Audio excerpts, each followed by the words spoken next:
2 days back Niharika Konidela గారు ఇచ్చిన recent interview అయితే చాలా వైరల్‌గా మారింది.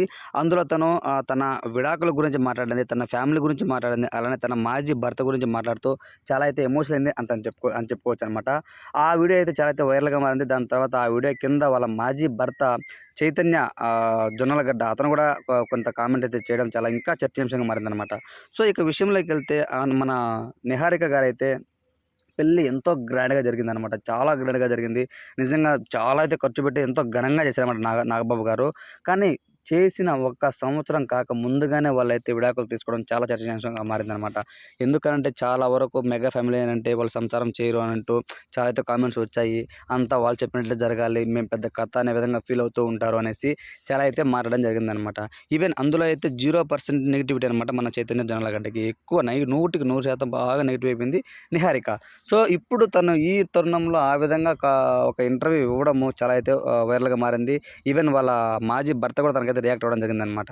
సో, ఎవ్వరైనా సరే 2 పక్కల మాట్లాడండి. దయచేసి ఇంటర్వ్యూవర్‌ని నేను రిక్వెస్ట్ చేస్తున్నాను. ఒక పక్కే మాట్లాడుతూ తననే గ్రేట్ అని చెప్పి, తనదే కరెక్ట్ అని చెప్పి చేయడం కాదు. 2 పక్కల ఆలోచన చేసి మీరు ఇంటర్వ్యూ చేస్తే చాలా బాగుంటుంది. మీ యొక్క నెగటివిటీని పోగొట్టుకోవాలి అని చేస్తున్న మీ యొక్క ఏదైతే కార్యక్రమం ఉందో అది చాలా గొప్ప విషయం. నిజంగా నేను మిమ్మల్ని అప్రిషియేట్ చేస్తున్నాను. ఆల్ ద బెస్ట్ అంటూ తనైతే మాట్లాడడం జరిగిందనమాట. సో, నాకు చాలా బాధగా ఉంది. కానీ ప్రతిసారి కూడా ఎవ్వరు ఊరికే ఉండరు. ఎవరి సిట్యుయేషన్స్, ఎవరి ప్రాబ్లమ్స్ వాళ్ళకుంటాయి. సో, ఇద్దరు వైపులా మీరు మాట్లాడండి అంటూ తనైతే రిప్లై ఇచ్చారనమాట. ఈవెన్ తనైతే మన నిహారిక గారైతే నేనైతే ఇదొక మంచి గుణపాఠంలాగా నేను నేర్చుకుంటాను. ఇలాంటి సిట్యుయేషన్స్‌లో నా తల్లి, నా తండ్రి నన్ను బాగా సపోర్ట్ చేశారు. మా నాన్న అయితే "నువ్వే నాకు ఒక దేవతవమ్మ.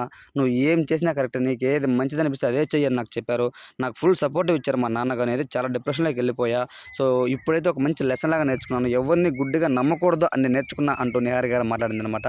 సో, ఓవరాల్‌గా చూసుకుంటే మళ్ళీ ఈ యొక్క డైవోర్స్ గురించి తను ఇంటర్వ్యూ ఇవ్వడము, దాని తర్వాత తన మాజీ భర్త రియాక్ట్ అవ్వడము, తన మాజీ భర్తకి ఇదంతా ఆపేయండి. డైవోర్స్ అయిపోయిన తర్వాత ఇవంతా వద్దు. ఎవరి పర్సనల్ లైఫ్ వాళ్ళకుంటాయి. ప్లీజ్ స్టాప్ దిస్ ఇంటర్వ్యూస్ అంటూ తనైతే చెప్పడం జరిగిందనమాట కామెంట్స్ ద్వారా. ఓవరాల్‌గా ఈ వీడియోపై మీ ఒపీనియన్ ఏంటి అన్నది కామెంట్ రూపంలో తెలియచేయండి. Thanks for watching.